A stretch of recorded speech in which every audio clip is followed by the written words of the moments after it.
نحمده ونصلي ونسلم على رسوله الكريم اما بعد فاعوذ بالله من الشيطان الرجيم بسم الله الرحمن الرحيم انما يريد الله ليذهب عنكم الرجس اهل البيت ويطهركم تطهيرا صدق الله العظيم۔ ناظرین کرام، باب العلم انواریہ ایجوکیشنل سوسائٹی و جامعہ انواریہ کے زیر اہتمام المواہب اللدنیہ کا سلسلے وار درس جاری ہے۔ نبی پاک علیہ الصلوۃ والسلام کی عظمت اور سیرت کا بیان۔ گزشتہ درس میں نبی پاک علیہ الصلوۃ والسلام کے اسماء مبارکہ مبارک ناموں کی تفصیل پیش کی گئی، اور آج کی اس نشست میں درس میں نبی پاک علیہ الصلوۃ والسلام کے اہل بیت کے تفصیلات پیش کیے جا رہے ہیں۔ نبی پاک علیہ الصلوۃ والسلام کے ازواج مطہرات اور حضور علیہ الصلوۃ والسلام کے شہزادوں اور شہزادیوں کے متعلق۔ الفصل الثانی فی ذکر اولادہ الکرام علیہ وعلیہم الصلوۃ والسلام۔ الاولاد المتفق علیہم، یعلم ان جملۃ متفق علیہ منہم ستۃ القاسم و ابراہیم و اربع بنات زینب و رقیۃ و ام کلثوم و فاطمۃ و کلہن ادرکن الاسلام و ہاجرن معہ۔ الخلاف فی غیرہم واختلف فیما سوا ہؤلاء فعند ابن اسحاق الطاہر والطیب ایضا فتکون علی ھذا ثمانیہ اربعۃ ذکور واربع اناث۔ وقال الزبیر بن بکار کان لہ صلی اللہ علیہ وسلم سوا ابراہیم والقاسم عبد اللہ مات صغیرا بمکہ ویقال لہ الطیب الطاہر ثلاثۃ اسماء وهو قول اکثر اہل النسب قالہ ابو عمر وقال الدارقطنی هو الاثبت وسمی عبد اللہ بالطیب والطاہر لأنه ولد بعد النبوة فعلى هذا تكون جملتهم سبعة ثلاثة ذكور وقيل عبد الله غير الطيب والطاهر حكاه الدارقطني وغيره فتكون جملتهم على هذا 9 5 ذكور وقيل كان له الطيب والمطيب ولدا في بطن والطاهر والمطهر ولدا في بطن ذكره صاحب الصفوة فيكونون على هذا 11 وقيل ولد له ولد قبل المبعث يقال له عبد مناف فيكونون على هذا 12 وكلهم سوى هذا ولد في الإسلام بعد المبعث وقال ابن إسحاق كلهم غير إبراهيم قبل الإسلام ومات البنون قبل الإسلام وهم يرتضعون وقد تقدم من قول غيره أن عبد الله ولد بعد النبوة ولذلك يسمى بالطيب والطاهر فتحصل من جميع الأقوال 8 ذكور 2 متفق عليهما القاسم وإبراهيم و6 مختلف فيهم عبد مناف وعبد الله والطيب والمطيب والطاهر والمطهر والأصح أنهم 3 ذكور والأربع بنات متفق علیہن وکلہم من خدیجہ بنت خویلد الا ابراہیم۔ نبی پاک علیہ الصلوۃ والسلام کے شہزادوں اور شہزادیوں کے متعلق فرما رہے ہیں کہ علماء کا اس میں اب اختلاف ہے کہ حضور علیہ الصلوۃ والسلام کے شہزادے کتنے تھے۔ بعض کہتے ہیں کہ 2، حضرت قاسم اور ابراہیم، اور بعض کہتے ہیں کہ 3، حضرت قاسم، حضرت ابراہیم، حضرت عبداللہ۔ اعلم، تم یہ جان لو کہ جس پر تمام مورخین متفق ہیں تعداد پر 6 ہے برہم۔ القاسم، حضرت قاسم اور حضرت ابراہیم، یہ دونوں حضور کے شہزادے ہیں۔ وہ اربع بنات، اور 4 شہزادیاں تھے حضور کے، حضرت زینب، حضرت رقیہ، حضرت ام کلثوم، حضرت فاطمہ رضی اللہ تعالیٰ عنہن اجمعین، اور یہ سب کے سب اسلام کا زمانہ پائے اور ہجرت بھی کیے حضور علیہ الصلوۃ والسلام کے ساتھ۔ اب رہا معاملہ بعض مورخین کے پاس، جیسا کہ ابن اسحاق کے پاس کیا ہو رہا ہے کہ حضرت قاسم اور ابراہیم کے علاوہ اور بھی 2 شہزادے تھے ورنہ طیب اور طاہر، تو 4 بیٹے 4 بیٹیاں، یعنی 4 شہزادے 4 شہزادیاں، جملہ 8 ہو جائیں گے۔ زبیر ابن بکار نے کہا، یہ بھی ایک مورخ ہے، کہتے ہیں کہ نبی پاک علیہ الصلوۃ والسلام کے شہزادوں میں حضرت ابراہیم اور حضرت قاسم کے علاوہ حضرت عبداللہ بھی تھے، یعنی 3 شہزادے بتا رہے ہیں ماتا جن کا وصال ہو گیا بچپن میں ہی مکہ مکرمہ میں، اور انہی کا نام طیب و طاہر بھی ہے۔ اور یہ اکثر اہل نسب یعنی انساب جو بیان کرنے والے ہیں، تاریخ جو بیان کرنے والے، سیرت، اکثر مورخین اور اصحاب سیر کے پاس یہی ہے۔ حضور کے 3 شہزادے اور 4 شہزادیاں تھیں۔ پہلے شہزادے کا نام حضرت ابراہیم، حضرت قاسم اور حضرت عبداللہ۔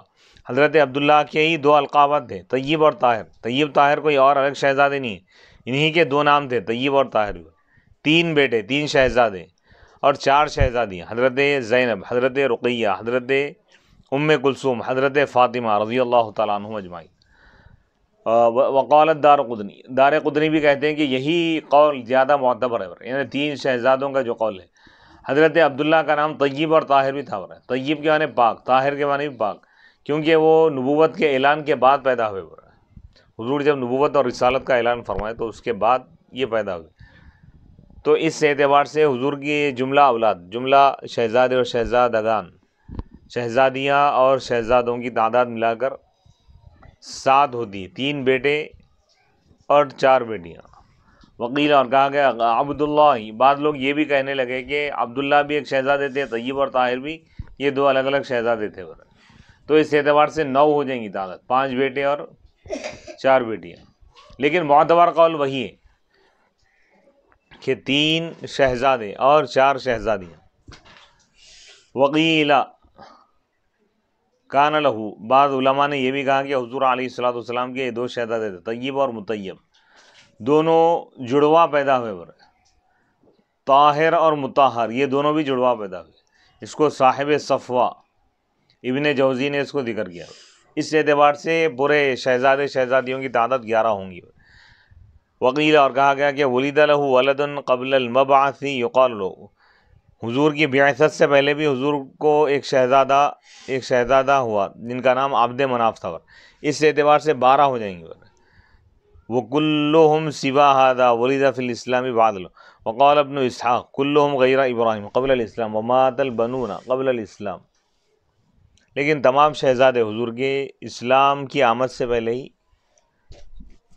وصال فرما گئے، وَهُمْ يَرْتَضِعُونَ، رضاعت کی مدت میں ہو رہے، شیر خار تھے۔ فَتَحْصُلُ مِن جَمِيعِ الْأَقْوَالِ ثمانیۃ ذکور اثنان متفق علیہما۔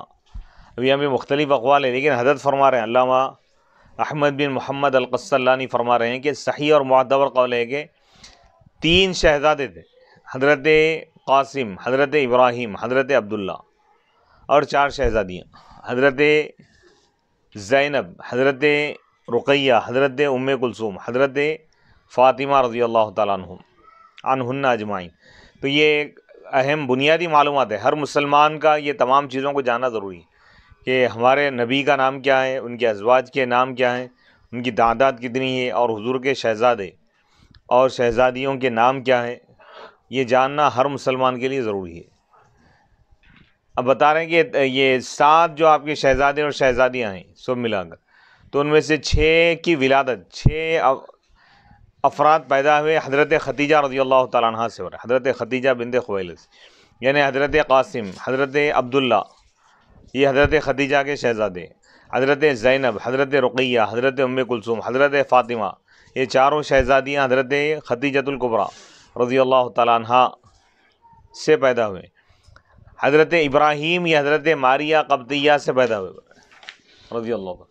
فاما القاسم وهو اول ولد ولد له علیہ الصلوۃ والسلام قبل النبوہ وبه كان يكنى، یہ قاسم جو ہے حضرت قاسم رضی اللہ عنہ، یہ حضور کے سب سے پہلے شہزادے ہوئے جو نبوت کے اعلان سے پہلے پیدا ہوئے، اور انہی کے نام سے حضور کی کنیت ہے ابو القاسم۔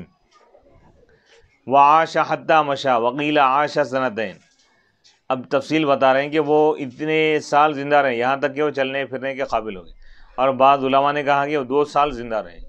وقال مجاہد مکث 7 لیال، حضرت مجاہد فرماتے ہیں کہ 7 دن وہ رہے دنیا میں پھر وفات پائے۔ وخطأہ الغلابی فی ذلک وقال الصواب، خطابی نے غلابی ایک جو ایک عالم ہے وہ اس قول کو غلط قرار دے رہے ہیں، اور انہوں نے کہا کہ حق بات یہ ہے کہ وہ 17 مہینے زندہ رہے حضرت قاسم۔ وقال ابن فارس، ابن فارس نے کہا کہ بلغ رکوبت دابہ، جانور پر سواری کی عمر کو پہنچے ہو اور حضور کی نبوت کے اعلان سے پہلے، بعثت سے پہلے وفات پا گئے۔ وفی مستدرک الفریابی ما يدل علی انہ توفی فی الاسلام، بعثت سے پہلے وفات یعنی حضور نبوت کا اعلان کرنے سے پہلے وہ دنیا سے رخصت ہو گئے۔ وفی مستدرک فریابی کی مستدرک میں وہ بات ہے جو اس بات پر دلالت کر رہی ہے کہ حضرت قاسم اسلام کے ظہور، اسلام کے اعلان کے بعد وفات پائے ہوئے۔ وهو اول من مات من ولدہ علیہ الصلوۃ، حضور کے شہزادوں میں سب سے پہلے وفات پانے والے پر حضرت قاسم۔ زینب، واما زینب، اب رہے حضرت زینب رضی اللہ تعالیٰ عنہ، فہی اکبر بنات، یہ حضور کے شہزادیوں میں سب سے بڑی شہزادی پر، اس میں کسی کا اختلاف نہیں ہے۔ وَإِنَّمَا الْخِلَافُ فِيهَا وَفِي الْقَاسِمِ أَيُّهُمَا وُلِدَ أَوَّلًا وَعِنْدَ ابن اسحاق، ابن اسحاق کے پاس یہ بات ہے کہ انہا ولدت فی سنتی 30، یہ حضور علیہ السلام کی عمر شریف جب 30 سال تھی اس وقت یہ پیدا ہوئی حضرت زینب رضی اللہ تعالیٰ عنہ۔ وَأَدْرَكَتِ الاسلام، اور اسلام کے زمانے کو بھی پائے، وَحَاجَرَتْ، اور ہجرت بھی فرمائے، وَمَاتَتْ سَنَةَ 8 من الہجرہ، ہجرت کے 8ویں سال، سن 8 ہجری، فتح مکہ کے سال آپ کی وفات ہوئی، عند زوجیہ، ان کے شوہر کے پاس، وابن خالتیہ، اور ان کے خالہ کے بیٹے، کون ہے؟ ابی العاص، حضرت ابو العاص، حضور کے داماد کا نام حضرت ابو العاص ہے۔ لقد وقیل محشم بن ربیع بن عبد العزیٰ بن عبد الشمس، وکانت ہاجرت قبلہ، حضرت زینب رضی اللہ تعالیٰ عنہ اپنے شوہر سے پہلے ہجرت فرمائی، وترکتہ علی شریکی، وردہ النبی صلی اللہ علیہ وسلم الیہ بالنکاح الاول بعد سنتین، حضور علیہ السلام، اور یہ حضرت ابو العاص بعد میں ہجرت کی ہوئی، وترکتہ علی شریکی وردہ الیہ بالنکاح الاول بعد سنة، وقیل بعد 6 سنين، وقیل قبل انقضاء العدة فيما ذكره ابن عقبہ، وفي حديث عمرو بن شعيب عن أبيه عن جده ردها له بنكاح جديد سنة 7، وولدت له عليا مات صغيرا وقد ناهز الحلم، وكان رديف النبي صلى الله عليه وسلم على ناقته يوم الفتح، وولدت له أيضا أمامة التي حملها صلى الله عليه وسلم في صلاة الصبح على عاتقه، وكان إذا ركع وضعها، وإذا رفع رأسه من السجود أعادها، وتزوجها علي بن أبي طالب بعد موت فاطمة۔ حضرت زینب رضی اللہ تعالیٰ عنہ کے شہزادوں کے بارے میں، شہزادیوں کے بارے میں فرما رہے ہیں کہ حضور کے نواسے اور نواسیوں کی، وولدت لہو، حضرت زینب رضی اللہ تعالیٰ عنہ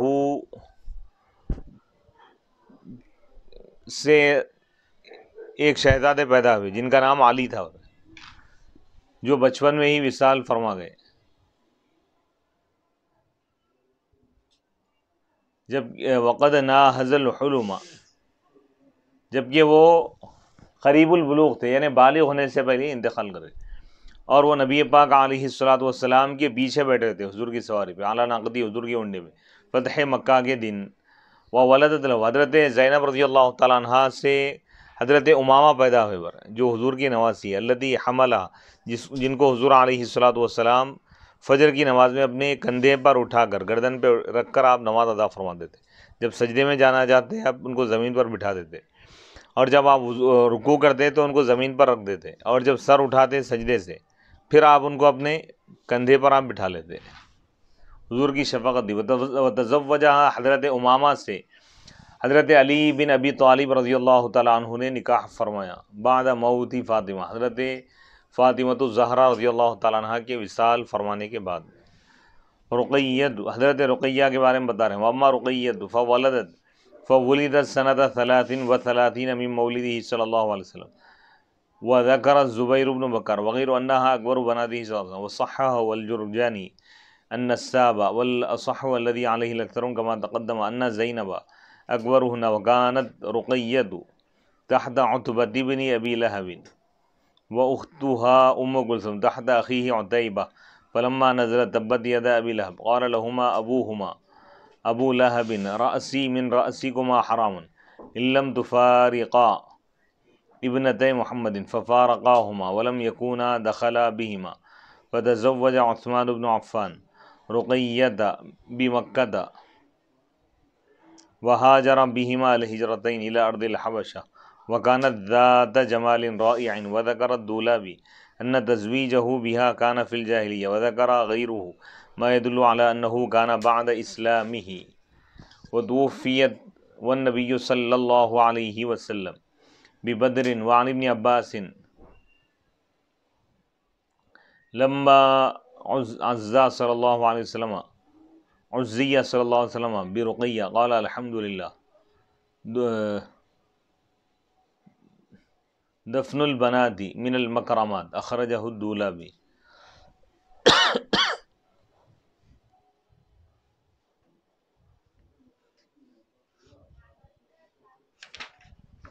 حضرت رقیہ رضی اللہ تعالیٰ عنہا کے بارے میں بتا رہے ہیں کہ یہ دوسری شہزادی ہے۔ یہ حضور علیہ الصلاۃ والسلام کی عمر شریف جب 33 برس تھی، حضور کی ولادت کے 33ویں سال میں آپ کی ولادت ہوئی۔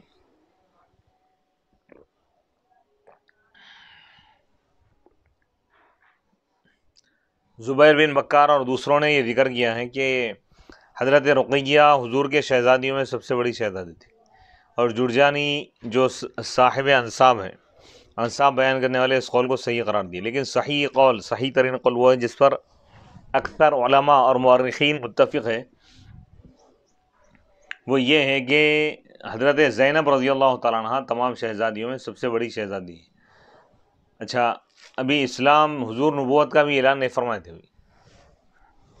نکاح کے ابھی احکام نہیں آئے تھے، اس سے پہلے حضرت رقیہ رضی اللہ تعالیٰ عنہ کا نکاح عتبہ سے ہوا تھا، اور حضرت ام کلثوم کا نکاح عتیبہ سے ہوا تھا۔ جب یہ آیت نازل ہوئی تبت یدا ابی لہب، ابو لہب کے دونوں ہاتھ ٹوٹ جائے، تباہ و تاراج ہو جائے، تو ابو لہب نے عتبہ اور عتیبہ سے کہا کہ رأسی من رأسکما حرام، کہ میرا سر تم دونوں کے سر سے حرام ہے، اگر تم دونوں محمد صلی اللہ علیہ وسلم کی بیٹیوں سے جدائی کی اختیار نہیں کرو گے، یعنی اگر تم طلاق نہیں دو گے تو میں تمہارے ساتھ نہیں رہوں گا۔ تو یہ دونوں یعنی عتبہ اور عتیبہ حضرت ام کلثوم حضرت رقیہ کو طلاق دے دیے، لیکن ابھی یہ لوگ ان دونوں کے ساتھ نہیں رہے تھے جیسا شوہر اور بیوی رہتے ہیں، خلوت سے پہلے ہی طلاق دے دیے لوگ۔ فتزوجہ، طلاق واقع ہونے کے بعد ان کا نکاح حضرت رقیہ رضی اللہ تعالیٰ عنہ کا نکاح حضرت عثمان غنی رضی اللہ تعالیٰ عنہ سے ہوا مکے میں، اور وہ ان کے ساتھ ہجرت کی، حضرت رقیہ رضی اللہ تعالیٰ عنہ کے ساتھ حبشہ کی سرزمین کی طرف۔ وذکرت دولابی نے ذکر کیا کہ ان تزویجہ بہا کانت، کہ حضرت رقیہ رضی اللہ تعالیٰ عنہ کا نکاح یعنی حضرت عثمان غنی رضی اللہ تعالیٰ عنہ کا نکاح حضرت رقیہ سے جو ہوا اسلام کی آمد سے پہلے ہی ہو گیا۔ وذکر غیر، اور دوسروں نے یہ ذکر کیا ہے کہ حضرت عثمان غنی رضی اللہ تعالیٰ عنہ کا نکاح حضرت رقیہ رضی اللہ تعالیٰ عنہ سے جو ہوا نبوت کے اعلان کے بعد ہوا ہے۔ وہ توفیت، اور وہ وفات پائیں حضرت رقیہ رضی اللہ تعالیٰ عنہ جبکہ نبی پاک علیہ الصلوۃ والسلام جنگ بدر میں تھے۔ ام کلثوم، واما ام کلثوم فلا يعرف لها اسم انما تعرف بکنیتها وكانت تحت عتیبہ بن ابی لہب کما قدمته ففارقها قبل الدخول۔ حضرت ام کلثوم رضی اللہ تعالیٰ عنہ، ان کا نام کیا ہے یہ نام معلوم نہیں ہوا، یہ کنیت سے مشہور ہے، اور ان کا ابتدا میں جو نکاح ہوا تھا جاہلیت کے دور میں اسلام کی آمد سے پہلے عتیبہ بن ابی لہب، ابو لہب کا جو بیٹا تھا عتیبہ، اس سے ہوا تھا، لیکن عتیبہ خلوت سے پہلے ان کو طلاق دے دیا حضرت ام کلثوم کو۔ پھر ان کا دوسرا نکاح ہوا حضرت عثمان غنی رضی اللہ تعالیٰ عنہ سے۔ وَيُرْوَى أَنَّ عُتَيْبَةَ لَمَّا فَرَغَ أُمَّ كُلْثُومَ جَاءَ إِلَى النَّبِيِّ صلی اللہ علیہ وسلم فقال كفرت بدينك وفارقت ابنتك لا تحبني ولا أحبك، ثم سطى عليه وشق قميصه وهو خارج نحو الشام تاجرا، فقال صلی اللہ علیہ وسلم اما انی اسأل اللہ ان يسلط عليك قلبه، وفي رواية اللهم سلط عليه قلبا من كلابك، وأبو طالب حاضر فوجم لها وقال ما كان أغناك عن دعوة ابن أخيك، فخرج في تجار من قريش حتى نزلوا مكانا من الشام يقال له الزرقاء، ليلا فأطاف بهم أسد تلك الليلة فجعل عتيبة يقول يا ويل أمي هو والله آكلي كما دعا علي محمد أقاتلي ابن أبي كبشة وهو بمكة وأنا بالشام فعدا عليه الأسد من بين القوم فأخذ برأسه فدغه وفي رواية فجاء الأسد فجعل يتشمم وجوههم ثم ثنى ذنبه فوثب فضربه ضربة واحدة فخدشه فقال قتلني ومات. وفي رواية أن الأسد أقبل يتخطاهم حتى أخذ برأس عتيبة ففدغه. ذكره الدولابي. ولما توفيت رقية خطب عثمان ابنة عمر حفصة فرده فبلغ ذلك النبي صلى الله عليه وسلم فقال يا عمر أدلك على خير لك من عثمان وأدل عثمان على خير له منك قال نعم يا نبي الله قال تزوجني ابنتك وأزوج عثمان ابنتي. خرجه الخجندي. وكان تزويج عثمان بأم كلثوم سنة 3 من الهجرة. وروي أنه صلى الله عليه وسلم قال له والذي نفسي بيدي لو أن عندي 100 بنت يمتن واحدة بعد واحدة زوجتك أخرى بعد أخرى. هذا جبريل أخبرني أن الله يأمرني أن أزوجك. رواه الفضائل. وماتت أم كلثوم سنة 9 من الهجرة وصلى عليها صلى الله عليه وسلم ونزل في حفرتها علي والفضل وأسامة بن زيد. وفي البخاري جلس صلى الله عليه وسلم على القبر وعيناه تذرفان وقال هل فيكم أحد لم يقارف الليلة فقال أبو طلحة أنا فقال انزل قبرها فنزل. وقد روي نحو ذلك في رقية وهو وهم فإنه صلى الله عليه وسلم لم يكن حال دفنها حاضرا بل كان في غزوة بدر كما قدمته.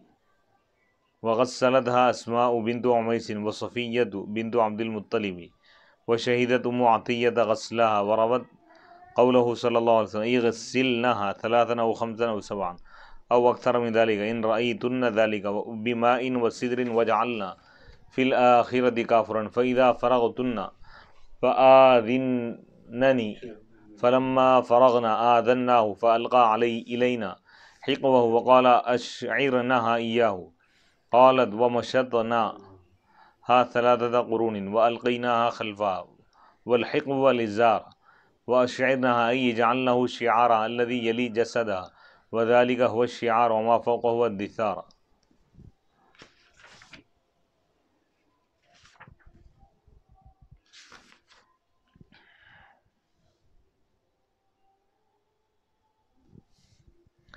وہ یہ روایت میں آیا ہے کہ عتیبہ یہ انتہائی یہ اس کا ابو لہب کا بیٹا تھا. یہ بدبخت جب یہ حضرت ام کلثوم رضی اللہ تعالیٰ عنہا کو طلاق دے دیا چھوڑ دیا تو حضور کی خدمت میں حاضر ہوا اور کہا کہ میں نے تمہارے دین کا انکار کر دیا اور تمہاری بیٹی سے میں جدائی اختیار کر لیا. آپ مجھ سے محبت نہ فرمائیے اور میں بھی آپ سے محبت نہیں کروں گا. پھر حضور علیہ الصلاۃ والسلام پر حملہ بھی کرا ہو. حضور علیہ الصلاۃ والسلام کو تکلیف پہنچایا جبکہ وہ ملک شام جا رہا تھا. تو حضور علیہ الصلاۃ والسلام نے فرمایا اما انی اسأل اللہ سنو آگاہ ہو جاؤ بے شک میں اللہ سے دعا کر رہا ہوں کہ وہ تجھ پر ایک کتے کو مسلط کر دے یعنی ایک درندے کو. اور ایک روایت میں ہے کہ حضور اس کے خلاف یہ دعا فرمائے اللہم صلی علیہ اللہ اس عتیبہ پر ابو لہب کے اس بیٹے پر عتبہ پر اس بدبخت پر اللہ ایک کتے کو مسلط فرما تیرے کتوں میں سے. وہ ابو طالب اور جبکہ ابو طالب وہاں پر ٹھہرے تھے فوجمع لہا کہ آپ ایک دم بھڑک گئے. حضرت ابو طالب حضور کی دفاع میں رہتے تھے اور آپ نے وقال ما اغناک عن دعوت ابن اخیک. پھر یہ شخص جو ہے عتبہ جو ہے ابو طالب سے کہنے لگا کہ تمہیں کیا فائدہ ہوگا تمہارے بھتیجے کی دعوت یعنی اس سے تمہارے کوئی فائدہ نہیں ہوگا. یہ بولا اور وہ پھر قریش کے قافلے کے ساتھ چلے گا تجارت کے لیے. کون عتیبہ یہاں تک کہ وہ ملک شام میں ایک مقام پر رکے پڑاؤ ڈالے جس کا نام زرقہ تھا. ایک رات میں رکے تو وہاں پر رات میں شیر آیا. فجعل عتیبہ کہنے لگا یا ویل امی اے میری ماں کی ہلاکت ہوا واللہ اللہ کی قسم وہ مجھ کو کھائے گا. ختم کر دیں گے، جیسا کہ محمد نے میرے خلاف بددعا کی ہے۔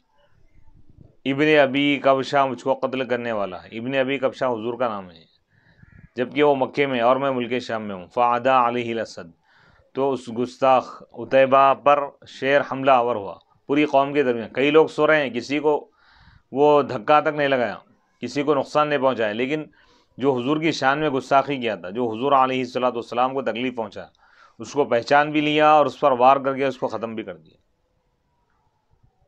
فاخذ براسہ، اس کے سر کو پکڑ لیا اور اس کے سر کو پھاڑ دیا۔ فی روایت اور ایک روایت میں کہ فجاء الاسد، شیر آیا اور سونگنے لگا ان کے چہروں کو۔ ثم ثنا ذنبہ، پھر اپنی دم کو موڑا، پس وہ حملہ کیا اور ایک ہی وار میں اس کو ختم کر دیا عتیبہ کو۔ فقال، تو اس نے کہا قتلنی ومات، آخری جملہ یہی تھا کہ اس نے مجھ کو قتل کر دیا، اور اس کے بعد وہ مر گیا۔ اور ایک روایت میں ہے کہ ان الاسد اقبل یتخطاهم، شیر ان کو پھلانگتے ہوئے آگے بڑھا، یہاں تک کہ عتیبہ بن ابی لہب، ابو لہب کے بیٹے کے سر کو پکڑ لیا اور سر کو پھاڑ دیا۔ ولما توفیت رقیہ، جب حضرت رقیہ رضی اللہ تعالیٰ عنہ کا وصال ہو گیا، تو حضرت عثمان غنی رضی اللہ تعالیٰ عنہ، حضرت عمر رضی اللہ تعالیٰ عنہ کی شہزادی حضرت حفصہ کے لیے پیغام بھیجے، تو انہوں نے رد کر دیا، انکار کر دیا۔ فبلغ، تو یہ بات حضور علیہ السلام کو یہ بات معلوم ہوئی، تو حضور نے فرمایا کہ اے عمر، کیا میں تم کو ایک ایسا شخص نہ بتاؤں جو تمہارے لیے عثمان سے بہتر ہے، اور میں عثمان کو ایک ایسا شخص، یہ ایک ایسا رشتہ نہ بتاؤں جو ان کے لیے تم سے بہتر ہے، تمہارے رشتے سے۔ تو انہوں نے کہا، حضرت عمر نے، نعم یا نبی اللہ، اے نبی آپ بتائیے۔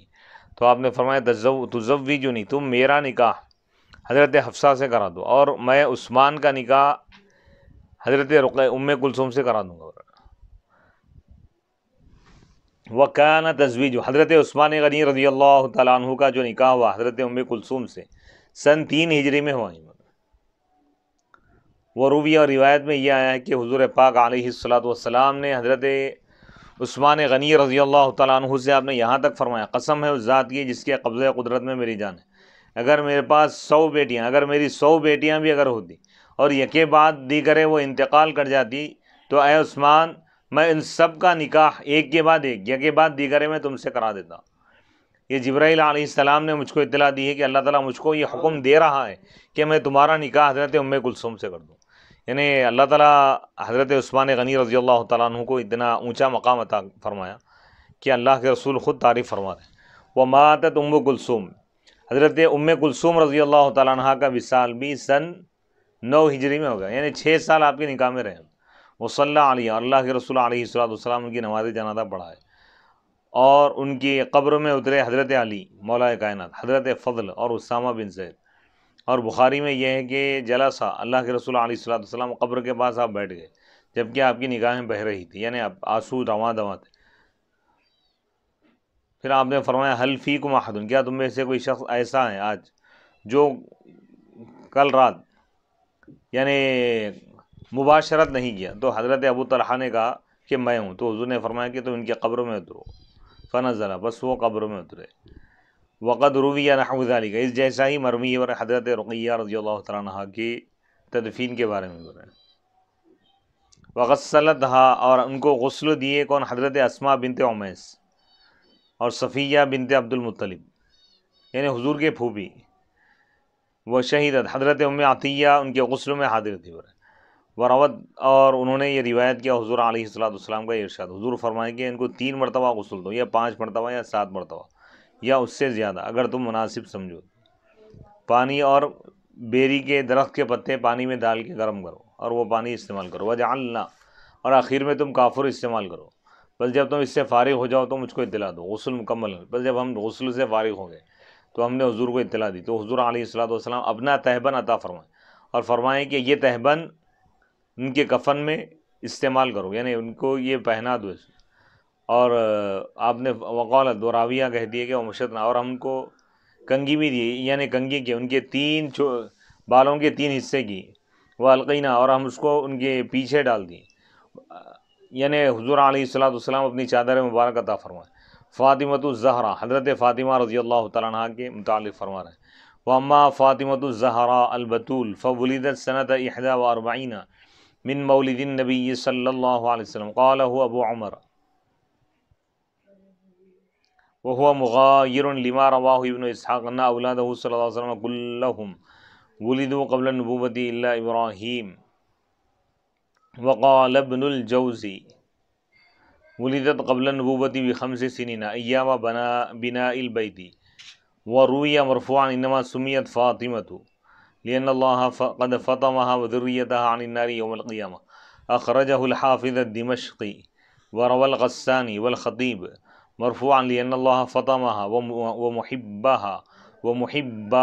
ومحبيها عن النار وسميت بطولا لانقطاعها عن نساء زمانها فضلا ودينا وحسبا. وقيل لانقطاعها عن الدنيا إلى الله قاله ابن الأثير.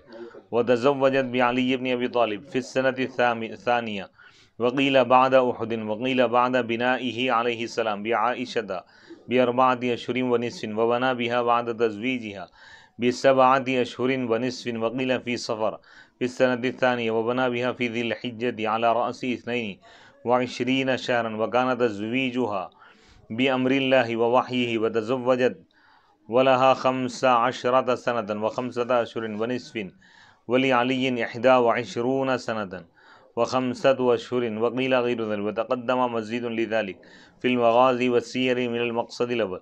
قال أبو عمر وفاطمة وأم كلثوم أفضل بنات النبي صلى الله عليه وسلم وكانت فاطمة أحب أهله إليه صلى الله عليه وسلم وكان يقبلها فيها ويمسها لسانه وإذا أراد سفرا يكون آخر عهده بها وإذا قدم أول ما يدخل عليها. وقال صلى الله عليه وسلم فاطمة بضعة مني فمن أغضبها أغضبني. رواه البخاري. وقال لها ما ترضين أن تكوني سيدة نساء المؤمنين. رواه مسلم. وفي رواية أحمد أفضل نساء أهل الجنة. وتوفيت بعده صلى الله عليه وسلم ب6 أشهر ليلة الثلاثاء ل3 خلون من شهر رمضان سنة 11 وهي ابنة 29 سنة.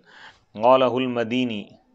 وقيل توفيت بعده ب8 أشهر وقيل غير ذلك والأول أصح كذا قالوه فيما رأيته وهو غير منتظم مع السابق فليتأمل. وروي أنها قالت لأسماء بنت عميس إني قد استقبحت ما يصنع بالنساء أن يطرح على المرأة الثوب فيصفها. فقالت أسماء يا بنت رسول الله ألا أريك شيئا رأيت بأرض الحبشة فدعت بجرائد رطبة فحنتها ثم طرحت عليها ثوبا. فقالت فاطمة ما أحسن هذا تعرف به المرأة من الرجل فإذا أنا مت فاغسليني أنت وعلي ولا يدخل علي أحد. الحديث خرجه أبو عمر.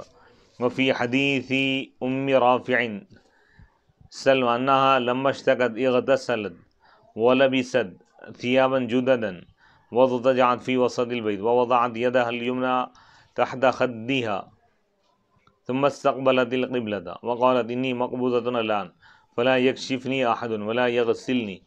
ثم قبضت مكانها ودخل علي فأخبر بالذي قالت فاحتملها فدفنها بغسلها ذلك ولم يكشفها ولا غسلها أحد. رواه أحمد في المناقب والدولابي وهذا لفظه مختصر وهو مضاد لخبر أسماء المتقدم. قال أبو عمر فاطمة أول من غطى نعشها من النساء على الصفة المذكورة في خبر أسماء المتقدم. ثم بعدها زينب بنت جحش صنع بها ذلك وولدت لعلي حسنا وحسينا ومحسنا فمات محسن صغيرا وأم كلثوم وزينب. حضرت فاطمہ الزہرا رضی اللہ تعالیٰ عنہ کا ذکر ہے. حضرت فاطمہ الزہرا رضی اللہ تعالیٰ عنہ آپ کا اسم گرامی فاطمہ ہیں. زہرا اور بطول لقب ہیں. زہرا کے معنی پھول کے آتے یعنی گلستان محمدی کا پھول ہے. البطول یعنی دنیا سے کٹے ہوئے, دنیا سے لا تعلق ہی رکھنے والے. فولد پس آپ کی ولادت با سعادت نبی پاک علیہ الصلوۃ والسلام کی جب عمر شریف 41 سال تھی اس وقت بھی ہے, یعنی نبوت کے پہلے سال. اس بات کو حضرت ابو عمر نے بیان کیا ہے اور یہ اس کے خلاف ہے جس کو ابن اسحاق نے روایت کیا. یہ نبی پاک علیہ الصلوۃ والسلام کے تمام شہزادے اور شہزادیاں یہ سب نبوت کے اعلان سے پہلے پیدا ہوئے سوائے حضرت ابراہیم کے. ابن جوزی نے کہا کہ ولدت قبل النبوۃ ب5 سنین، نبوت کے اعلان سے 5 سال پہلے حضرت فاطمہ رضی اللہ تعالیٰ عنہ پیدا ہوئی۔ ایام بناء البیت، کعبۃ اللہ کی تعمیر کے دنوں میں، جب حضور علیہ الصلوۃ والسلام کی عمر شریف 35 سال اور جب آپ کعبہ تعمیر فرما رہے تھے، اس وقت حضرت فاطمۃ الزہرا رضی اللہ تعالیٰ عنہ کی ولادت ہوئی۔ وہ رویہ مرفوعاً، اور یہ حدیث مرفوعاً مروی ہے، اللہ کے رسول علیہ الصلوۃ والسلام نے ارشاد فرمایا انما سمیت فاطمہ، فاطمہ کا نام فاطمہ کیوں رکھا گیا؟ کیونکہ فاطمہ کے معنی چھڑانے والی۔ بتا رہے ہیں اس کی وجہ، بتا رہے ہیں کہ لِأَنَّ اللَّهَ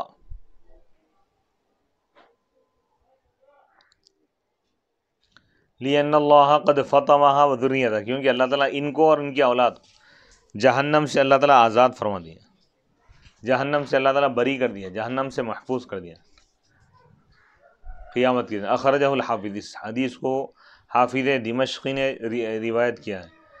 غسانی اور خطیب نے اس کو مرفوعاً روایت کیا، کیونکہ اللہ تعالیٰ حضرت فاطمہ کو اور ان کے صدقے میں ان کے چاہنے والوں کو جہنم سے آزاد کر دیا۔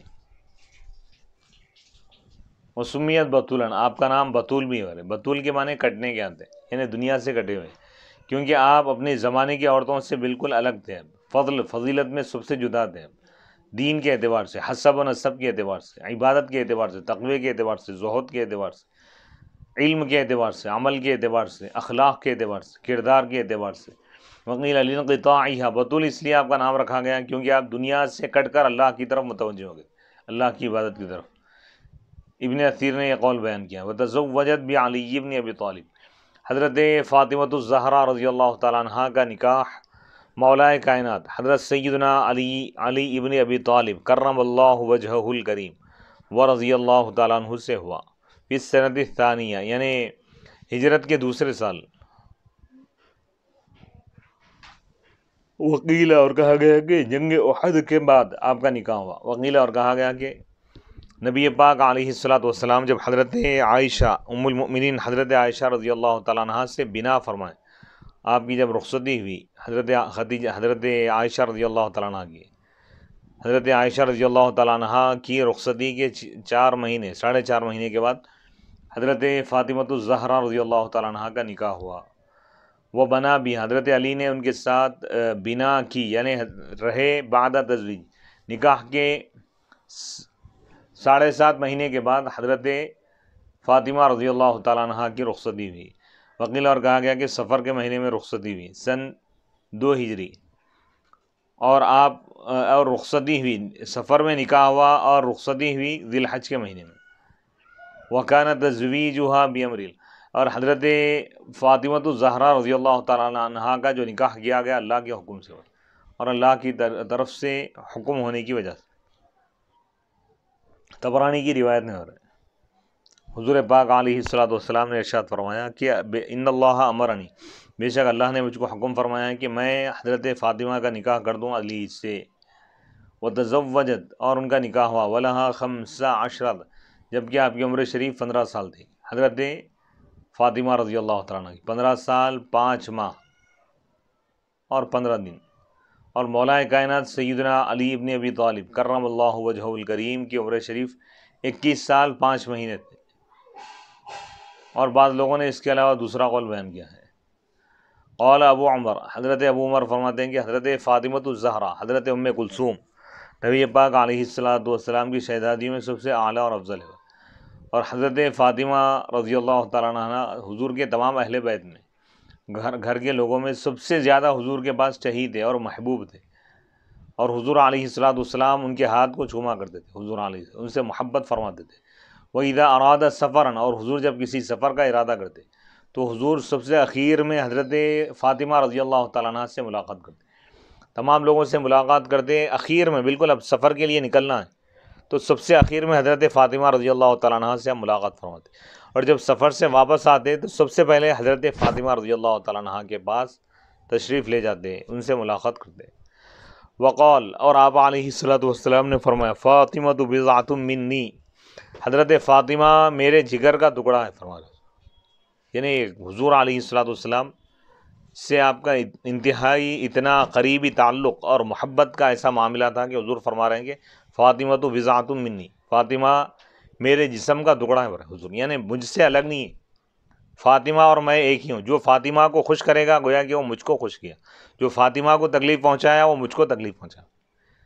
آل فاطمہ، حضرت فاطمہ کی اولاد کو کوئی تکلیف پہنچایا تو گویا کہ حضور کے قلب کو وہ تکلیف پہنچایا۔ اللہ اکبر۔ یعنی اہل بیت کو برا بھلا کہنا یا ان کی شان میں گستاخی کرنا یا ان کو تکلیف پہنچانا، راست ڈائریکٹ حضور کو تکلیف پہنچانا، اور حضور کو تکلیف پہنچانا گویا کہ اللہ کو ناراض کرنا۔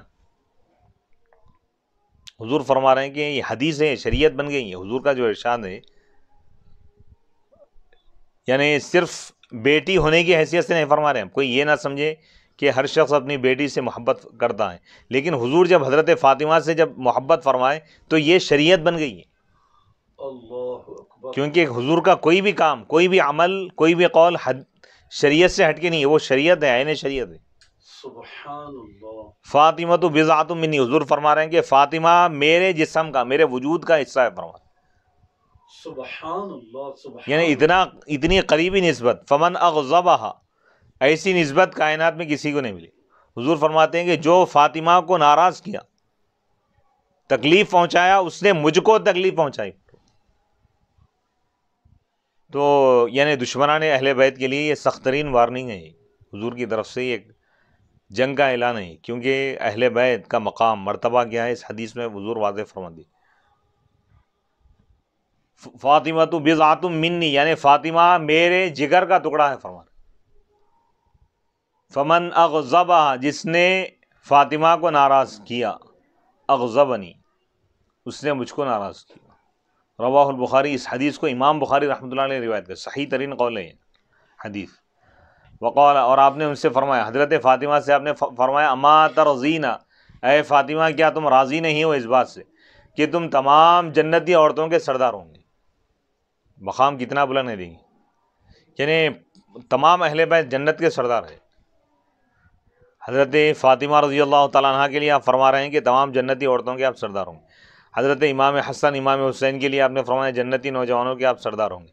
اس کو امام مسلم نے روایت کیا ہے، اور امام احمد کی روایت میں ہے کہ افضل النساء اہل الجنہ، تمام جنتی عورتوں میں بھی سب سے افضل حضرت فاطمہ رضی اللہ تعالیٰ عنہ ہے، جنتی عورتوں میں بھی سب سے افضل۔ سبحان اللہ، سبحان وہ توفیت، اللہ۔ دوبارہ فرمائیے۔ یعنی تمام جنتی عورتوں میں، اس میں کوئی استثناء نہیں ہے، تمام جنتی عورتوں میں سب سے افضل۔ جنتی عورتوں میں انبیاء کی بھی بیویاں ہوں گی، انبیاء کی مائیں ہوں گی، انبیاء کی بہنیں ہوں گی، ان سے بھی افضل ہے حضرت فاطمہ رضی اللہ عنہ۔ سبحان اللہ، حضرت مریم سے بھی افضل ہے، ہائے ہائے، حضرت حوا سے بھی افضل ہے۔ افضل النساء اہل الجنہ، تمام جنتی عورتوں کے آپ سے افضل ہیں۔ وتوفیت بعدہ صلی اللہ علیہ وسلم بستۃ اشہر، اور نبی سے محبت اور قرابت کی گہرائی کا اور مضبوطی کا یہ عالم تھا۔ بتا رہے ہیں اہم بات، حضرت فاطمہ الزہرا رضی اللہ تعالیٰ عنہ حضور علیہ الصلوۃ والسلام پردہ فرمانے کے بعد، دنیا سے رخصت ہونے کے 6 مہینے کے بعد ہی آپ کا وصال ہوا۔ یعنی حضور کے غم میں اتنے آپ مغموم ہو گئے تھے کہ آپ 6 مہینے سے زیادہ نہیں رہے دنیا میں، 6 مہینے کے اندر آپ کا بھی وصال ہوا۔ لیلۃ الثلاثاء، منگل کی شب میں لثلاث خلونا من شہر 3 رمضان المبارک سن 11 ہجری میں، وہی ابنۃ 29 سنۃ، جبکہ حضرت فاطمہ رضی اللہ تعالیٰ عنہ کی عمر شریف صرف 29 سال تھی، بہت کم عمری میں آپ کا وصال ہوا۔ رمضان کی 3 تاریخ تھی سن 11 ہجری میں، اس کو مدینی نے بیان کیا، اور ایک روایت میں ہے کہ حضور کے وصال فرمانے کے تقریباً 8 مہینوں کے بعد آپ کا وصال ہوا۔ صحیح ترین قول تو 6 مہینے کا، 6 مہینے میں آپ کا وصال ہوا۔ وہ رویہ اور روایت میں یہ بھی آیا کہ انہا قالت، حضرت فاطمہ رضی اللہ تعالیٰ عنہ نے حضرت اسماء بنت عمیس سے فرمایا کہ وصال سے پہلے آپ فرمائیں کہ اس دور میں طریقہ یہ تھا کہ عورتوں کے جنازوں کو لے جاتے تو اوپر کوئی کپڑا وغیرہ نہیں ڈالتے تھے ڈولوں پہ، تو آپ فرمائیں کہ بے شک میں ناپسند کرتی ہوں اس چیز کو جو عورتوں کے ساتھ جو معاملہ کیا جاتا ہے کہ خالی ایک کپڑا ڈال دیا جاتا ہے، وہ بھی باریک سا کپڑا جس سے وہ عورت نظر آتی ہے۔ تو حضرت اسماء نے کہا، اے اللہ کے رسول علیہ الصلوۃ والسلام کی شہزادی، الا اری کی، کیا میں آپ کو نہ بتاؤں وہ چیز جو میں نے دیکھا ہے حبشہ کی سرزمین پر. کچھ کپڑے وغیرہ لے کے آئے، موٹے کپڑے لا کے بتایا ان کو، تو آپ نے فرمایا کہ یہ اچھا ہے، یعنی ایک موٹا سا کپڑا عورت کے جسم کے اوپر، کفن کے اوپر بھی ڈال دیا جائے تاکہ مکمل ستر ہو اس کا. فَإِذَا، آپ نے فرمایا، حضرت فاطمہ رضی اللہ تعالیٰ عنہ نے فرمایا کہ جب میرا وصال ہو تو تم مجھ کو غسل دینا، اور تم اور علی، ولا اور میرے پاس تم دونوں کے سوا کوئی اور تیسرا نہ ہے.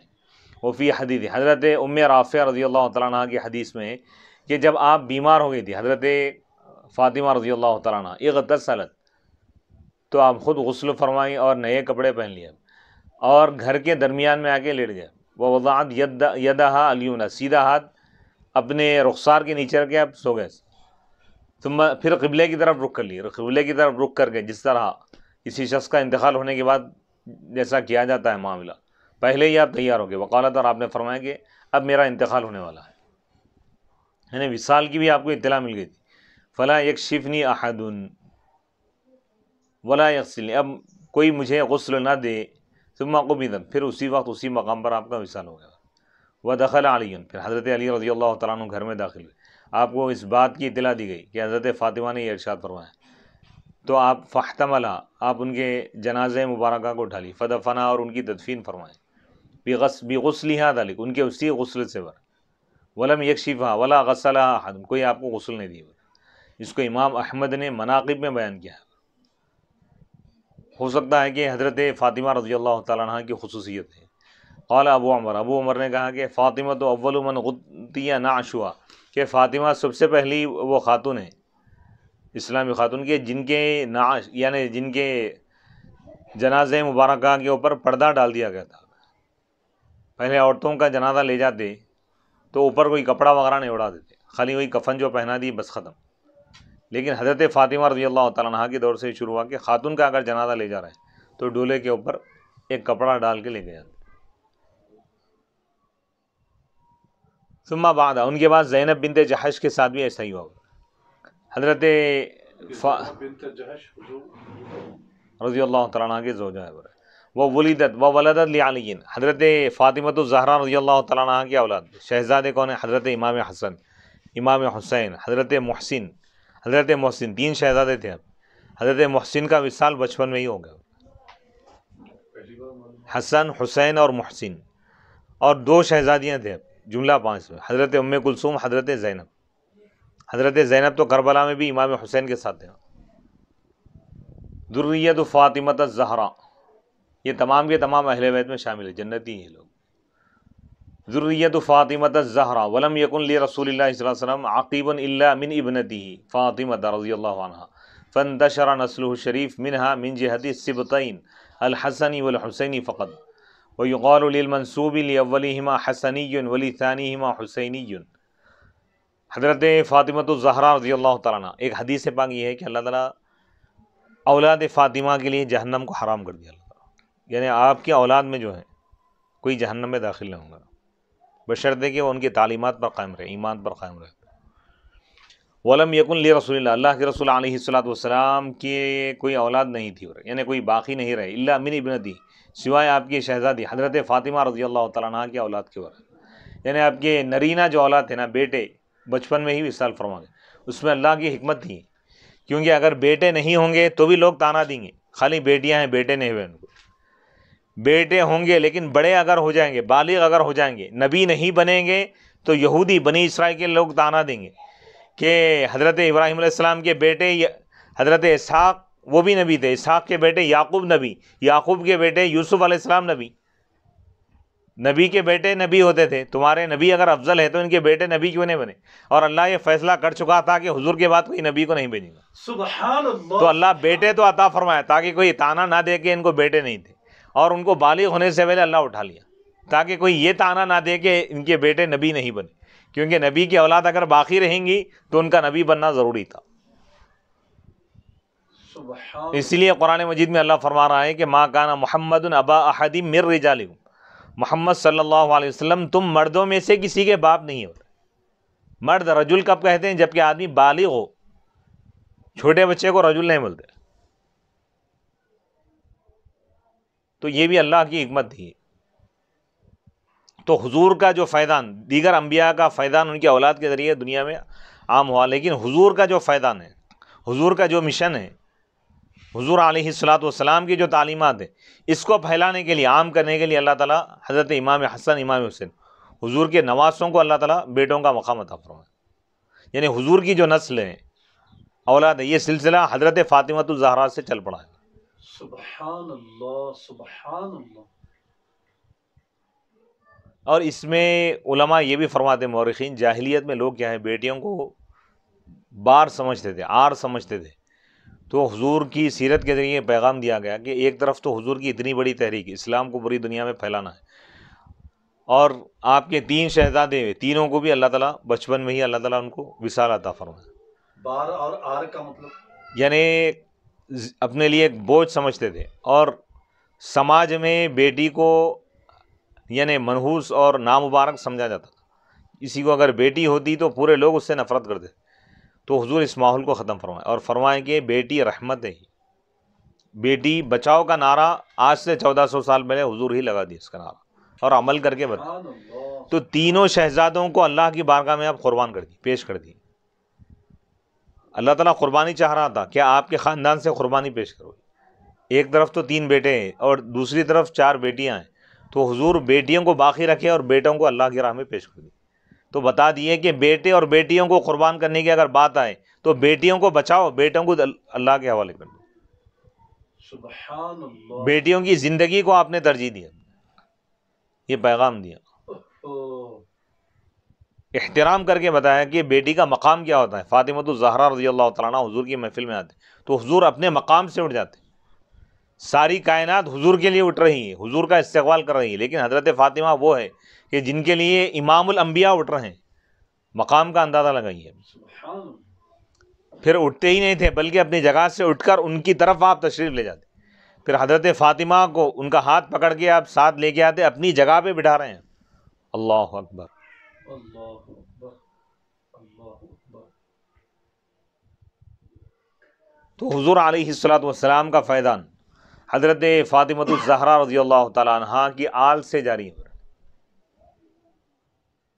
حضرت حسن اور حضرت امام حسین رضی اللہ تعالیٰ عنہما، اور ان کی جو اولاد ہے ان کو حسنی اور حسینی بولتے ہیں. یعنی امام حسن کی جو اولاد ہے قیامت تک ان کو حسنی بولیں. دونوں بھی سید ہیں، امام حسن بھی سید، امام حسین بھی سید، حضور بھی سید، مولا کائنات حضرت علی بھی سید، حضرت فاطمۃ الزہرا رضی اللہ تعالیٰ عنہ سیدہ، حضرت خدیجہ رضی اللہ تعالیٰ عنہ سیدہ. حضور کی پوری آل سید ہے، سادات کرام سردار ہیں، پوری کائنات کے سردار ہیں. وقد یضم للحسینی من یکون من ذریۃ اسحاق بن جعفر الصادق محمد الباقر بن زین العابدین علی بن الحسین بن علی بن ابی طالب الاسحاقی فیقال الحسینی والاسحاقی واسحاق هذا هو زوج السیدہ نفیسہ ابنت الحسن بن زید بن علی بن زید بن الحسن بن علی وله منها القاسم وام کلثوم ولم يعقب وتزوج عمر بن الخطاب ام کلثوم بنت فاطمہ. حضرت امام حسن، امام حسین اور حضرت محسن اور حضرت ام کلثوم، حضرت زینب، یہ حضرت فاطمۃ الزہرا رضی اللہ تعالیٰ عنہ کے شہزادے اور شہزادیاں.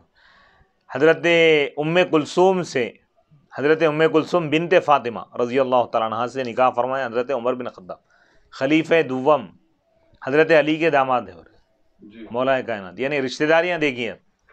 نام کیا ہے؟ حضرت ام کلثوم بنت فاطمہ، حضرت یعنی حضور کی جو نواسی ہے حضرت ام کلثوم رضی اللہ تعالیٰ عنہ، جو حضرت فاطمۃ الزہرا رضی اللہ تعالیٰ عنہ کی بیٹی ہے، شہزادی، ان سے نکاح فرمایا حضرت عمر بن خطاب. فولدت لہ زیدن ورقیہ، اور ان کو 2 شہزادے، 2 اولاد بھی ہوئے، حضرت زید، حضرت رقیہ. اور ثم تزوجت ام کلثوم بعد موت عمر بعون ابن جعفر. پھر حضرت ام کلثوم رضی اللہ تعالیٰ عنہ کا نکاح ہوا حضرت عمر رضی اللہ تعالیٰ عنہ کے وصال کے بعد، عون بن جعفر سے نکاح ہوا. ثم تزوجت بعد وفاتہ باخیہ، پھر عون بن جعفر رضی اللہ تعالیٰ عنہ کی وفات کے بعد ان کے بھائی محمد بن جعفر سے آپ کا نکاح ہوا. ثم مات عنہا، پھر انہی کی زوجیت میں آپ کا وصال ہوا. فتزوجت ثم مات عنہا، پھر محمد بن جعفر کا بھی انتقال ہو گیا، فتزوجت باخیہما عبداللہ بن جعفر، پھر حضرت ام کلثوم رضی اللہ تعالیٰ عنہ نکاح فرمائے عبداللہ بن جعفر سے، ثم مات عبداللہ بن جعفر رضی اللہ تعالیٰ عنہ کی نکاح میں رہتے ہوئے آپ کا انتقال ہوا 20 سال ہوا۔ ولم تلد لواحد من الثلاثة سوا للثانی ابنة صغیرہ فلیس لها عقب، اور یعنی ولم تلد لواحد من الثلاثہ، ان تینوں میں سے کسی کے پاس، یعنی عون بن جعفر، محمد بن جعفر، عبداللہ بن جعفر، ان تینوں میں سے کسی سے ان کو اولاد نہیں ہوئی، صرف کس کے پاس ہوئی یہ بتا رہے ہیں کہ حضرت محمد بن جعفر، ان سے ایک بیٹی ہوئی برہی، لیکن اس بیٹی کو اولاد نہیں ہوئی۔ ثم تزوج عبداللہ بن جعفر، پھر عبداللہ بن جعفر نے نکاح کیا حضرت زینب رضی اللہ، یعنی کس سے؟ زینب بنت فاطمہ سے، حضرت فاطمہ رضی اللہ تعالیٰ عنہ کی جو دوسری شہزادی ہیں، حضرت امام حسین کے ساتھ جو کربلا میں تھے، حضرت زینب، ان کے شوہر کا نام بتا رہے ہیں عبداللہ بن جعفر۔ فولدت له عدۃ من الاولاد، ان کو کئی اولاد ہوئی ان سے، ان کے نام کیا تھے؟ علی اور ام کلثوم، ان میں سے۔ وتزوج ام کلثوم هذه ابن عمها القاسم بن محمد بن جعفر بن علی جعفر بن ابی طالب، فولد له عدۃ من الاولاد منهم فاطمة زوج حمزة بن عبد الله بن الزبير بن العوام وله منها عقب۔ پھر یہ جو ام کلثوم ہے، یعنی حضرت زینب رضی اللہ تعالی عنہا کی بیٹی، یعنی حضرت فاطمہ رضی اللہ تعالیٰ عنہ کی نواسی، ان سے نکاح کیے ان کے چچیرے بھائی، حضرت ام کلثوم کے چچیرے بھائی کون؟ قاسم بن محمد بن جعفر بن ابی طالب، اور ان کو ان سے کئی اولاد ہیں، ان میں سے کون ہے؟ فاطمہ، ایک کا نام فاطمہ برا ہے، زوج یہ حمزہ بن عبداللہ بن زبیر بن عوام کی بیوی ہے برا۔ وہ بالجملہ بہرحال خلاصہ کلام یہ ہے کہ فعقب عبداللہ بن فعقب عبداللہ بن جعفر، عبداللہ بن جعفر کی اولاد پھیل گئی برا علی اور ان کی بہن سے، من علی و اختہ ام کلثوم ابن زینب بنت الزہرا ویقال لکل من ينتسب لہؤلاء، ان کی اولاد کو جعفر ہی بولتے برا۔ واما الجعافر المنسوبون، یعنی اہل بیت اور صحابہ میں جو رشتہ داریاں ہیں اس پہ غور کری۔ حضرت عمر بن خطاب رضی اللہ تعالیٰ عنہ جو نکاح کیے، آپ نے فرمایا کہ میں حضور کے نسب سے منسوب ہونے کے لیے، حضور سے نسبت حاصل کرنے کے لیے میں نکاح کر رہا ہوں، یعنی آپس میں قرابت داریاں ہیں بھائی۔ اب کوئی شخص کسی ایک طرف ہو کے دوسروں کا انکار کر رہا ہے تو وہ بدبخت ہے، وہ نہ صرف اسلامی اخوت بھائی چارہ کی ہے بلکہ رشتہ داریوں میں تبدیل ہو گئی، یعنی وہ رشتہ دار بن گئے ایک دوسرے کے۔ جیسے شیخین حضور علیہ الصلوۃ والسلام کے یہ خسر ہے، یعنی حضور علیہ الصلوۃ والسلام کے نکاح میں ان کے شہزادیاں ہیں، اور پھر یہ دونوں تیسرے اور چوتھے جو خلیفہ ہیں حضور کے داماد ہیں، یعنی آپس میں ان کے جو قرابتیں ہیں، تعلقات اور روابط ہے، اس سے اندازہ ہو رہا ہے کہ اللہ اس کے رسول کے بعد ان کا کتنا اونچا مقام ہے۔ تو سب ہمارے لیے قابل احترام ہے، صحابہ اور اہل بیت دونوں کا احترام، دونوں کی تعظیم، دونوں کا ادب واجب ہے۔ وَأَمَّا الْجَعَافِرَ الْمَنْسُوبُونَ لِعَبْدِ اللَّهِ بْنِ جَعْفَرٍ فَلَهُمْ أَيْضًا شَرَفٌ، عبداللہ بن جعفر کی طرف جو لوگ منسوب ہیں وہ بھی قابل عظمت ہے۔ فَمَنْ كَانَ مِنْ وُلُدِهِ مِنْ زَيْنَبَ فَمَنْ كَانَ مِنْ وُلْدِهِ مِنْ زَيْنَبَ بِنْتِ الزَّهْرَى فَهُمْ أَشْرَفُ مِنْ غَيْرِهِمْ مَعَ كَوْنِهِمْ لَا يُوَازُونَ شَرَفَ الْمَنْسُوبِينَ لِلْحَسَنِ وَالْحُسَيْنِ لِمَزِيدِ شَرَفِهِمَا وَكَذَا يُوصَفُ الْعَبَّاسِيُّونَ بِالشَّرَفِ لِشَرَفِ بَنِي هاشم۔ قال الحافظ ابن حجر فی الالقاب وقد لقب به یعنی بالشریف کل عباس عباسی ببغداد وعلوی بمصر وفی شیوخ ابن رفعہ شخص یقال له الشریف العباسی۔ حافظ ابن حجر عسقلانی رحمۃ اللہ علیہ القاب نامی کتاب میں فرماتے ہیں کہ ان کا یہ لقب شریف کے ساتھ ان کا لقب متعین کیا گیا، یعنی سادات کرام جو ہے نا، جتنے بھی سادات ہیں ان کو شریف کا لقب دیا گیا، یعنی مصر وغیرہ میں شریف کا مطلب سید، جیسا اب عرف عام میں ہمارے پاس ہندوستان میں سادات سید کہتے ہیں، تو سادات کا بھی بڑا مقام ہے، ان کا احترام کرنا چاہیے، ان کی تعظیم کرنا چاہیے، کیونکہ یہ آل رسول ہونے کی وجہ سے یہ بھی معزز ہے۔ وصلی اللہ تعالی علی خیر خلقہ سیدنا محمد و آلہ و اصحابہ اجمعین والحمد للہ رب العالمین۔